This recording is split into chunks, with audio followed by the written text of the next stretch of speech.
All right. Hey guys, Dwayne Huff on a Friday. Hope you're gearing up for the weekend. You may be watching this after the fact. So, this is a good topic to talk about as we go into the weekend, give you plenty of time to think through and ponder it. And what we're going to be asking here, what we're going to be talking about is how do you find your purpose?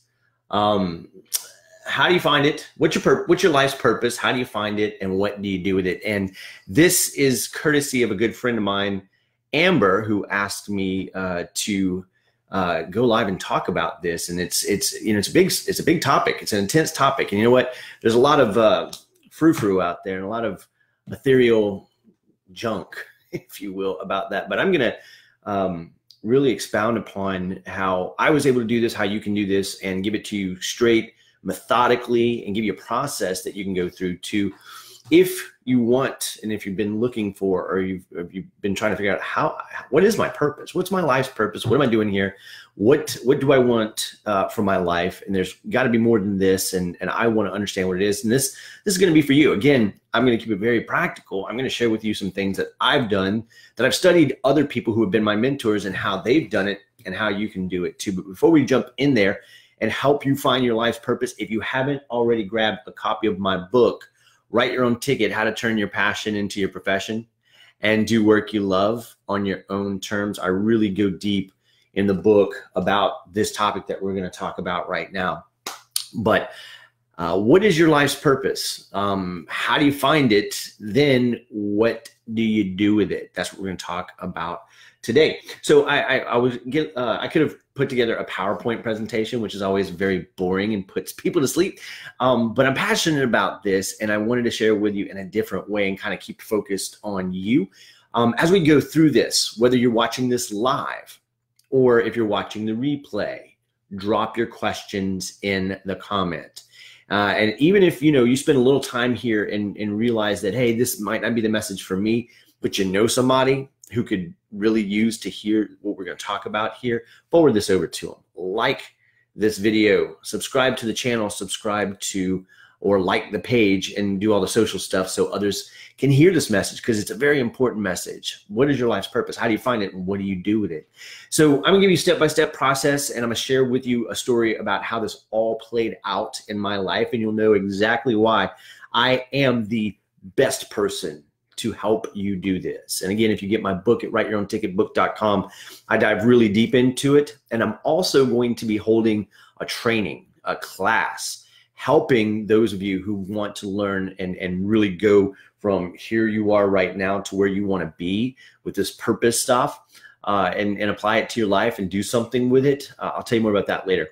But here's the first step, and I'll tell you kind of how this all came together for me. The first step is this. If you're trying to understand and discern what your purpose is, start here with your passion, right? And I know if you're older than 40 years old, and somebody says, find your passion, find your purpose, you're thinking, whatever, get lost. But it's the truth. So let me ask you it this way. What is it that you absolutely love to do and nerd out about and spend hours doing, thinking about, talking about? And in fact, you get involved in it, and then all of a sudden you look up and it's 2 o'clock in the morning. You're like, oh my God, how the time go by so fast? That's what I'm talking about. What ignites you? What fires you up? What gets you excited? And what could you talk about, do, or participate and get involved in for hours and hours and hours and hours and lose all track of time? What would you do, as my mentor Les Brown says, what would you do well, how does he say it? I've got it written down in my book, as a matter of fact. Let me, I just had it pulled up here. I don't want to kill it was on page 21 here. I just saw it before we started. Here's how he says it, the master himself, Les Brown. He says, a career is something you love so much that you would do it for free, but you do it so well that others would pay you to do it. What is that? I'd say the passion, that your passion is the same thing. And we'll talk about what to do with that later, but what are you passionate about? If you're older than 40, you're probably, it's been beaten out of you. You've gone to a job, you've worked there for 20 years, and it's kind of gotten beaten out of you. Why is passion relevant? I got to go to work. I got to pay the bills. I got to do my thing. And nowhere in there is there any room for passion. Coincidentally, years ago, I heard this, and it's absolutely true. There's only place or space for one person's dream in any company. Do you know whose dream that is? Right? It's the owner's. It's not yours. And so as a result of being in a small, medium, or large size company, it kind of gets sucked out of us because it's irrelevant. Now, you're fortunate if you can take something you're passionate about doing and apply it to your job. And if that's you, congratulations. If it's not, can you find a way to do that? We'll talk more about that in a little bit, but find your passion, start there. And I'll talk a little bit more about how to do that specifically here in a moment. But there's a couple of things that really resonated with me early in my career that showed me and pointed me in the direction of passion. And the first one was I later found out it was a Indian proverb. And it read like this. It said, many things in life will catch your eye, but only a few things will capture your heart. Pursue those. Man, I read that when I had my first job at a company called the Franklin Quest, which became the Franklin Covey. And every day I got to stare at a beautiful poster that had that phrase on it. Many things in life will catch your eye, but only a few things will capture your heart. Pursue those, right? And so that's why passion is so very important to understand and leading us in the direction of our purpose. It's a purpose. It's our jumping off point. The second statement came many years later. I was listening to a speaker, and he said, and it said this in passing, but I held on to it because I was focused on this whole thing in my life and trying to learn how to find my purpose and use my passion and do the things that I do now. And actually, my passion actually found me, and I'll tell you a little bit about that here in a moment. But he said, I believe that God gives you your job to prepare you for your work. Right? And so many things in life will catch your eye, only a few things will capture your heart. Pursue those. God gives you your job to prepare you for your work. Those two statements to me were pivotal, and it showed me how important passion was to uncovering and discovering what my life purpose was. So then I could find out what it was and then do something with it, right? And so that's the first step. What's your passion? Dwayne, I don't have a passion. There's nothing I'm excited about. Well, couple of things. That's unfortunate if that's the case for you, but I guarantee you that's not. Here's what's happened. At some point, you were excited, you were fascinated, you were nerding out, you were passionate, you were you were ecstatic about something, but then somewhere along the way, it became irrelevant because you're like, well, I don't know what to do with this. I can't make a living doing this. There's no opportunity in this. But the problem is, or the good news is that the world has changed significantly. And now the answer is yes, there is something that you can do with that. So it's time to do this. It's time to take that passion, that desire, that excitement, that joy, that thing, that hobby that you love, and it's time to take it off of the shelf and bring it back and revisit it and find out how that fits in to your purpose and your passion. The second thing is this, is once you understand what you're excited about, ask yourself this: what talents and what gifts have you realized throughout your life? What's shown up naturally for you? What do you do well that other people struggle to do or work really hard to do? You know, for me, whenever I was growing up, one of the things that I was very good at was playing the saxophone. I showed up with a natural talent. It came very easy to me. Therefore, I didn't practice very much, and I became pretty good.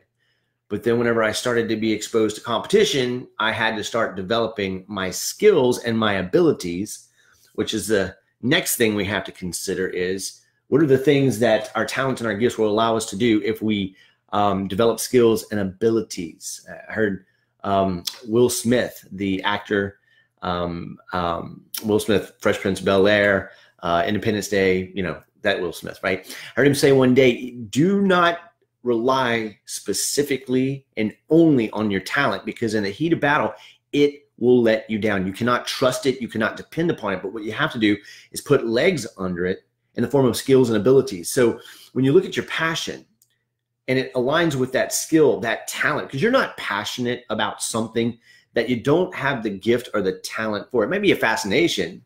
Like, you know, there's certain things, there's certain types of music that I love to listen to. And I don't necessarily have a desire to do anything with it because I know that's not my gift or not my talent, but I can surely enjoy it, right? Sometimes that takes a little experiment, and sometimes we don't know until we try it out. So if you suspect it, I'd say try it out until you understand. But I think probably at this point in your life, you probably do, unless you're in high school watching this, or in college, you're still going through that process. What are your talents? What are your gifts? And what skills and abilities can you develop around those gifts and talents that would make it meaningful and make it something that you can use? Because the next thing I'm going to ask you to do is look over your defining moments of your life. By the way, if you haven't grabbed a copy of my book yet, WriteYourOwnTicketBook.com, grab that, because everything we're talking about here, plus a whole lot more in the backstory and the step-by-step blueprint and process for how to do this and what to do with it, is outlined in that book. And you grab it at WriteYourOwnTicketBook.com for like $5.70. If you read it and you don't like it, just let me know. I'll give you your money back. You can keep the book, right? But anyway, so defining moments. What do I mean by that? I can look over my life and I can see moments in my life that were pivotal, that change the direction of my life. I'll give you an example. Whenever I was, 8 years old, my mom started to recognize a talent of drawing. I had a visual artistic talent. I'd love to draw things. I was pretty good at it. She put me in an art class and I did pretty good, right? And then I started sketching and drawing things a little bit later in life, and I was really good at it and I liked it, but that in and of itself was not the thing. I wasn't really going to do anything specifically with art. I wasn't going to become an artist or a graphic designer or anything of that nature. Back then, there was no such thing, right?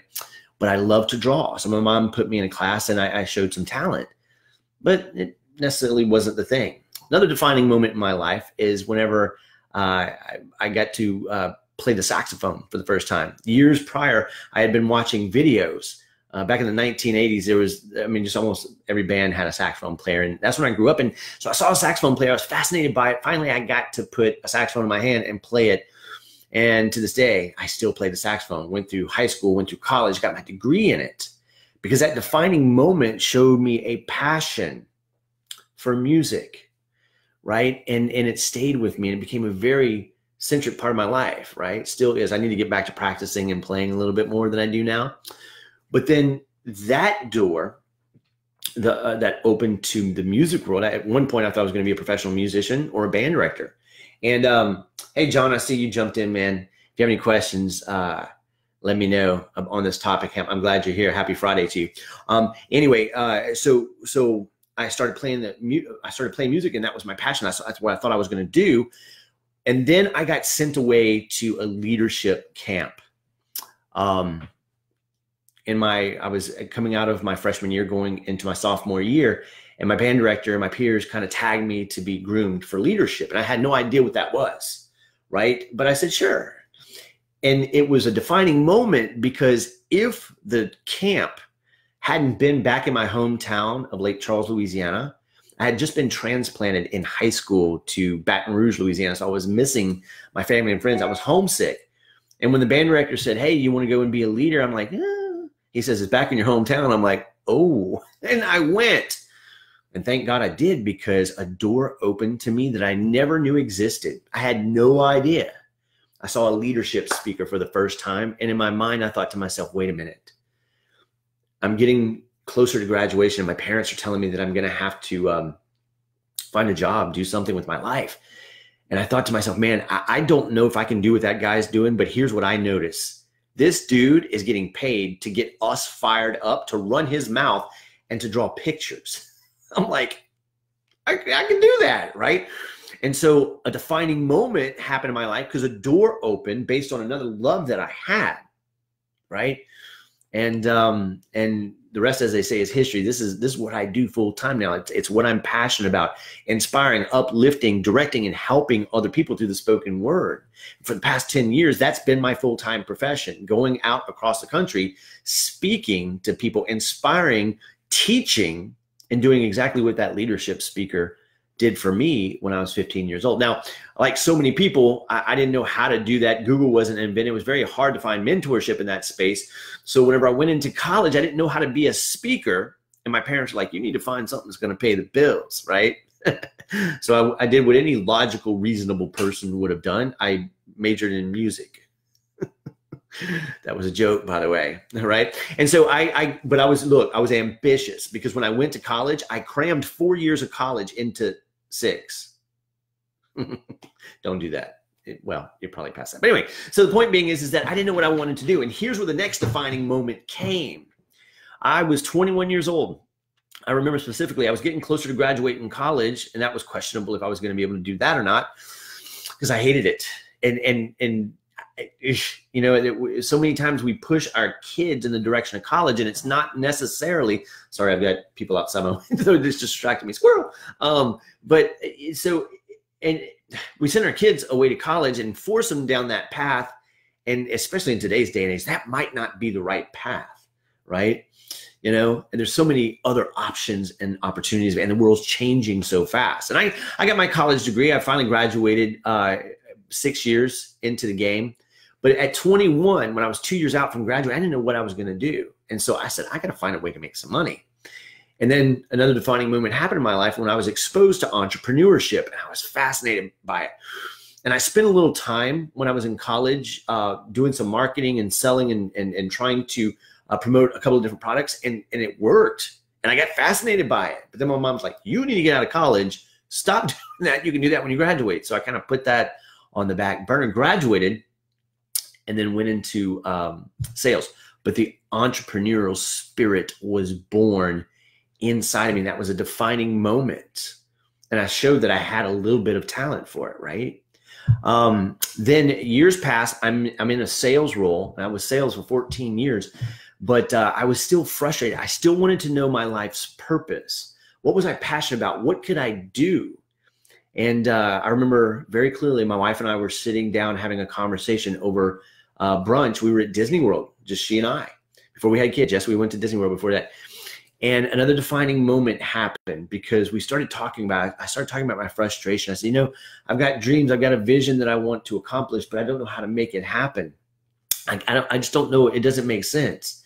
And then we started backtracking over these defining moments. I said, you know, my first defining moment in life was that I was passionate and good at art, or I was good at it. I wasn't necessarily passionate about it, but I was good about it. She said, yeah. She said, I said, and then when I picked up the saxophone, you know, it changed my life, and it changed my world, and that opened the door to leadership. And then whenever I was, 21 years old, I got the entrepreneurial spirit. I got the itch for entrepreneur. She said, you know, if you go out and you speak and you play the saxophone, that distinguishes you from everybody else. I said, yeah.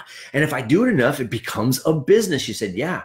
She said, that art talent that you had could help you in your marketing and make things pretty. And all of a sudden, and the reason I tell you this story is because if you look over your defining moments, I believe your past tells you about your future. And if you'll spend some time with it, because it didn't just happen like that. I'd been pondering this for months, if not years. But if you'll spend some time in it, and again, you'll look over your defining moments. You'll consider what your skills and abilities are, or where you need to develop those around your talents and gifts. Ultimately, what's going to happen is something's going to surface. And here's the acid test. Ask yourself this. When that happens, do I have the talent for it? Do I have the desire to do it? And do I have the will? Here's the reason I say that. The talent, the desire, and the will. Remove any one of those, it's going to be a struggle. Well, let me just give you this. If you have the talent, the desire, and the will, I had to learn this the hard way, it's going to be a struggle, right? But what do you do with it? Okay, great, Dwayne. I've found my passion, and I found my life's purpose. Now, what do I do with it? Well, so many times when I answer this question, what I find is people are thinking, I don't know how I'm going to make money doing this, right? And for you, it might not be about making money. Maybe it's about keeping your job and doing something like starting a movement, starting a charity, building a homeless shelter, writing a book. I don't know what it is going to be for you, but more times than not, what I find is people are confused because, okay, they're like, okay, I think I know what I'm passionate about. I think I know what my life's purpose is, but what do I do with it? And how do I make anything of it? Now, you could find somebody to pay you to do it, as in a job that if you pulled all these things together, your defining moments, and you were able to serve and a company and an employee role, then you could ultimately have a dream job, right? And the world's changing in such a way that that might very well be the best and safest route for you to go. But more times than not, you're going to have to create the situation that you want versus getting somebody to hire you and pay you for it. Now, you may or may not have the entrepreneur spirit or the entrepreneur ability, but here's what's going to have to happen. Here's the next thing that you need to do once you understand what that passion is and what that purpose is in your life. And again, I said mine found me whenever I was 15 years old. That door was open to me with a leadership speaker, and I knew in no uncertain terms that I wanted to do that. And as I grew older, I knew that that's the main thing that I want to do. That's what gave my life meaning. That's how I could contribute with my gifts and talents. And that was the best place for me to be, right? And in order to do that, I had to do the next thing, which was put it out there. I had to get the word out that what I wanted to do, what my passion and my purpose told me, was that I had to get in front of people and start inspiring them and teaching them and uplifting them and get myself out into the marketplace where I could do that. So I had to do two things. And this is going to scare some of you plumb away, but don't let it, because the world has changed in a way that this isn't as scary as many people make it. There's two things you're going to have to do as you put your ideas out there. Maybe it's a product, maybe it's a service, maybe it's an idea, maybe it's a movement, whatever the case is. There's two things that you're not going to be able to avoid. I know, because I tried, right? And it's this. You're going to have to learn to market and sell. Now, I know, don't click away. Marketing and selling, we're bombarded with marketing messages. Some of them we've just gotten oblivious to it. And I'm not oblivious to it, but we've got numb to it, right? We just shut it out. And sales, don't even get us started, right? We hate the thought of interacting with a salesperson, right? And that's because so many people do it poorly in the area of sales, right? And we all know this to be true. And I ask this whenever I go into my seminars. I say, how many of you, by show of hands, be honest with me, how many of you like to be sold to? And the only people who ever raise their hands are salespeople, right? And it's only one, because they don't like to be sold to either, right? I say, but okay, great. Let me flip the question here for a second. How many of you like to buy stuff? Whole room, hands go up. We hate to be sold to. We love to buy stuff. What's the difference? It's a sense of who's in control, who's doing the pursuing. We hate to be pursued. We hate to be sold to. So how do you do that? How do you market yourself? And how do you sell your concept, your idea, what you're trying to bring out into the world, your passion, your purpose? How do you do it? The good news is marketing and selling in today's day and age is just what I'm doing with you right now. It's simply, and I'm not saying that you have to go live on video. That's not what I'm saying. But what we're doing here is we're having a conversation. And if you're watching this, is because that conversation is important to you. And what I'm doing is sharing a path. And I'm teaching. I'm sharing with you. I'm teaching you. And I'm giving you something that you can take away and you can use right now. And if you get a result from it, then I've done a good job of marketing or educating. And over time, if I'm giving enough value to you and you really like what I'm saying, and I keep saying, if you haven't yet, check out my book at writeyourownticketbook.com, then your curiosity or your need at some point is going to drive you to go ahead and check that book out. And if you get some results from it, then you're going to continue to follow the message that I'm putting forth. You're going to ask questions. You're going to help me to serve you better. And then maybe one day we work together, or we do business together, or you buy something that I have to offer that's going to serve you, or you attend a class, right? That's how the process works. And so if you're going through this process right now and you're like leaning in, listening to what I have to say, then you're buying into a message, a philosophy, a process. If you've clicked away by now, or if you're feeling icky, then obviously I'm trying to sell you something, is your perception. But if you're still here, or if you're watching this, then you don't feel that way at all. And therefore, what I've done in this process is I've marketed and I'm selling. When I say, go get my book, you're either going to get my book or you're not. It doesn't matter which one you do. but it gives you the opportunity to take a further step with me. And if that's not the path you want to take, no big deal, right? Because I'm creating an asset right here that will live on whenever I'm off doing whatever I do, hanging out with a family, hanging out with friends, watching a football game, sleeping. Somebody's going to watch this message and it's going to serve them. And they're going to take action on what we're talking about. It's going to change the direction of their lives. I've educated, I've marketed, I've served, and that's all marketing and selling is this day. I have to have something to offer you if you like this message and you want a specific roadmap to help you get there. And if I don't, then what I've done is I've motivated you and then I've just left you alone, hung out there to dry. Because you'd be saying, okay, I'm passionate, I've got a purpose, what do I do? And then you spend the next 2, 5, 10 years of your life trying to figure it out, like I did, banging your head up against the wall.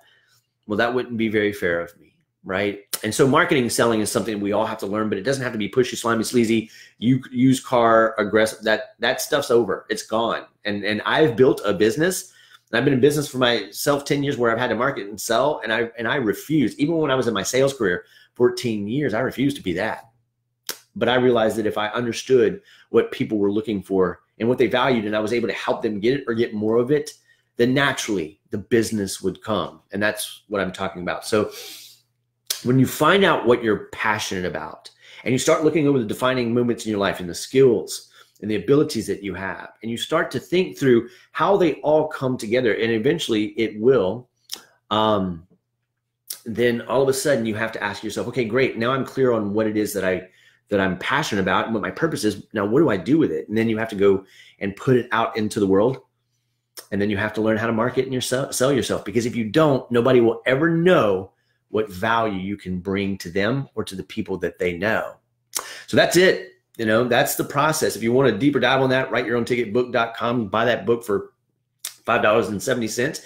Read it. If you don't like it, ask for your money back, I'll give it back to you. But I also have a class coming up. And if you're interested in that class, in the comments, whether you're watching this live or watching it on the replay, just drop class in the comments and I'll reach out to you. We'll start a conversation, or send me a message through this page somewhere up here.